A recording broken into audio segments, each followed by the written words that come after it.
But before we get into that, we want to really start with a discussion of what's coming up next week, which is the third hearing on the House Oversight Committee on UAP. This could be a very crucial hearing. The first one was quite historic. We think the second one brought forward a lot of crucial information. And as you know, Congresswoman, you've been the driver of those things. And so we want to hear from you what you hope to achieve with this hearing, and also what you hope this will do for legislation and further action in Congress. Yeah, so if we're going back to the way beginning, myself, Representative Burchett, and Representative Burleson were really the three members of Congress that started saying we need to ask questions.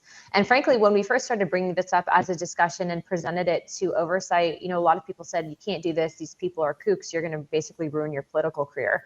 And I don't believe that that's the case. I think that there's many very smart, talented people, and to include former, government officials, et cetera, that have all had, questions on this, have either been stonewalled or told to look elsewhere. And essentially on a number of issues, not just from a national security perspective, but also from a budgetary perspective. If you have programs, if you have departments that are operating outside the purview of Congress, and yet we're writing the checks, there's no oversight. And so there is a situation that arises when you have basically these agencies operating in the dark and then denying access to members. And that's something that's happened not just to myself, but also to two other members of Congress. And so the whole goal and objective of these hearings were bring forward the witnesses, stop gaslighting them. Let's bring some legitimacy to this, because these are people, these have been, in some instances, military members, pilots, former government employees, but they're not lying. They're not making this up. And what's been really, really interesting to see in all of this, because this hearing specifically, even though there's been previous hearings, this is one of the few that we've been able to actually have as the new task force. And I bring that up because, we are bringing forward, and we've been, shown information. And I can tell you that without a doubt, I do believe that UAPs are real. And I don't think these people are lying. But, you're also seeing this massive disinformation campaign of people that, we've never even met or had contact with, that try to discredit this. And the question is, why do they try to discredit it? And if you look at their historical record, they were put in positions of power, and then they were actually known to witness, intimidate, hide information from Congress, et cetera. And so I'm not the type of person that's just going to let someone lie. I'll call it out where I see it. But it's not necessarily about me. It's a bigger thing. And the fact is that we are being denied access to some of this information. And I will continue to also say, and I know this is kind of a long-winded response, but, as a member of Congress, especially being a member of oversight, even if there are special access programs, which, as you know, the intelligence community likes to hide things buried within these onions, and there's layers of programs, et cetera. Ultimately, at the end of the day, this task force was set up to be able to access that information. If we find nothing, we'll tell you we found nothing. But when you're constantly being denied information, and or you finally get to the bottom of certain things and you're realizing, wow, there's definitely something here, they're not sharing it with the American people, we're going to continue to push for that transparency. So I know both Representative Burleson and Burchett have been great at the legislation putting forward to help present that transparency. I'm fully backing it. I'm signing on as co-sponsors to that legislation, but it doesn't come without a cost. As some of you may know, even Representative Burchett last cycle tried to bring forth some legislation that would help the FAA reporting procedures with UAPs, and the intelligence community killed that.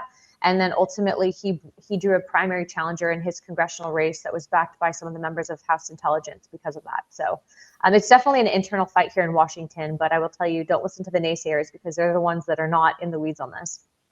Okay, and that is not long-winded. This is world-changing stuff, as you know, and so we really want to hear from you on this. Mm-hmm. Now, you've covered a lot of ground, I think, in the last 2 years. I mean, you came into Congress early 2023, and you were almost immediately thrust into the issue, but you also embraced it and took it up. And your committee has received sworn testimony from people who had enviable careers in the intelligence community, mm-hmm. about long decades of UAP secrecy, allegations about recovered technology, even allegations about biological materials recovered with vehicles. I mean, really wild stuff.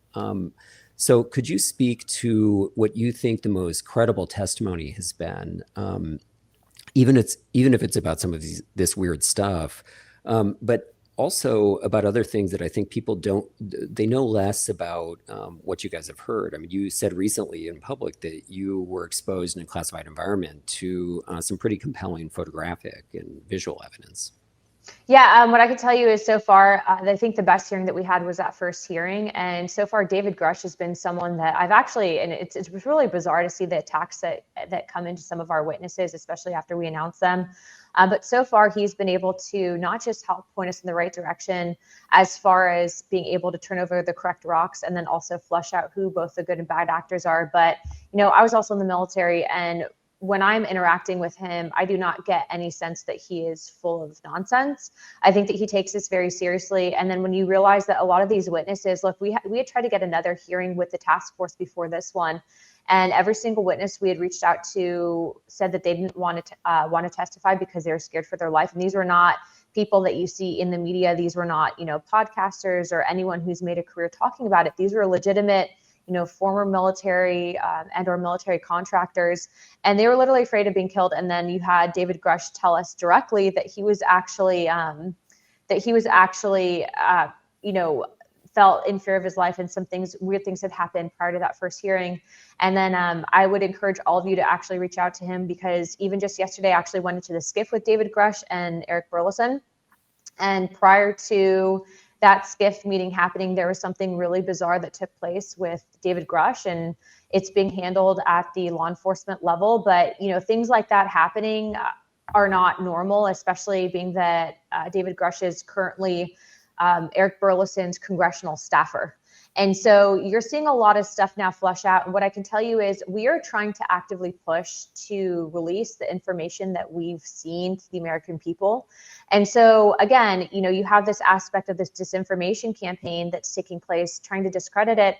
And I frankly don't care at this point, because what I can tell you is the people that are genuinely interested in the actual science of this, the people like Dr. Avi Loeb, who actually can provide the data to back this stuff up, those people know the truth. And so we're not necessarily doing this for the people on X that are trying to discredit it. We're doing for the people that are actually taking this seriously. And then also to remember, this is a very, very big deal, especially from a national security perspective. And so I've actually also had meetings with officials of foreign governments. I won't get into what those governments are, but I did ask for any information that they could share in regards to this topic.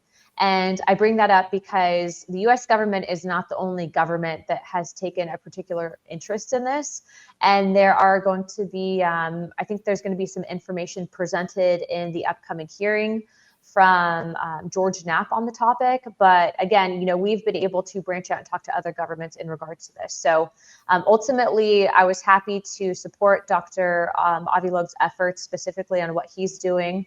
And I think a lot of people saw that letter, Avi, and they were just like, well, that's interesting.